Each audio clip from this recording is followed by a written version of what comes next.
ہم تینوں میاں صاحب کے پاس گئے. میاں صاحب نے بڑا اہتمام جیسا کہ وہ ہمیشہ کرتے ہیں کھانے کا اور اس کا اور اس کا انہوں نے کیا, اور پورا دن تقریباً ہم ان کے پاس رہے, کھانا کھایا, پھر باتیں کی. اور اب میاں صاحب نے ہم لوگ باتیں جب کرتے رہے تو میاں صاحب کے اندر کوئی ایک لہر سی اٹھی کہ صاحب مجھے عسکری صاحب سے بڑی شکایت ہے. تو میں نے کہا صاحب انہوں نے تو آپ کے رقص ابلیس کا دیباچہ, کہنے ہاں رقص ابلیس کا دیباچہ تو خیر انہوں نے لکھ دیا, لیکن یہ ہے کہ اس کتاب پر پھر کہیں تبصرہ نہیں کیا, یہ بھی انہوں نے کہا.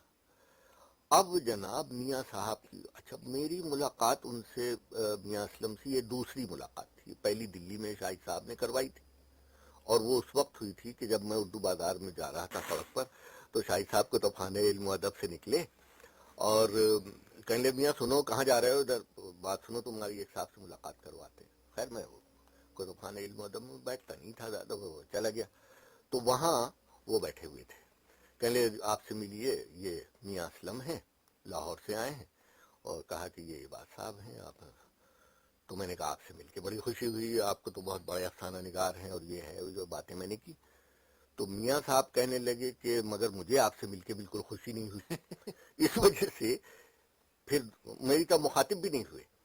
شاہد صاحب سے اور دوسرے لوگ جو وہاں تھے ان سے مخاطب ہو کے کہنے لگے کہ صاحب یہ دیکھیے انہوں نے ایک مضمون لکھا ہے اردو ادب سن 42 میں یا 43 میں ایسا کچھ, اور اس میں انہوں نے بہت افسانہ نگاروں کی تعریف کی, میرا نام کرشن چندر کی بھی تعریف کی ہے, لیکن میرے بارے میں انہوں نے یہ لکھا ہے کہ میاں اسلم نے اچھے افسانے لکھے, اور وہ لیکن ان کی زود نویسی اور بیش نویسی ان میں لے ڈوبی.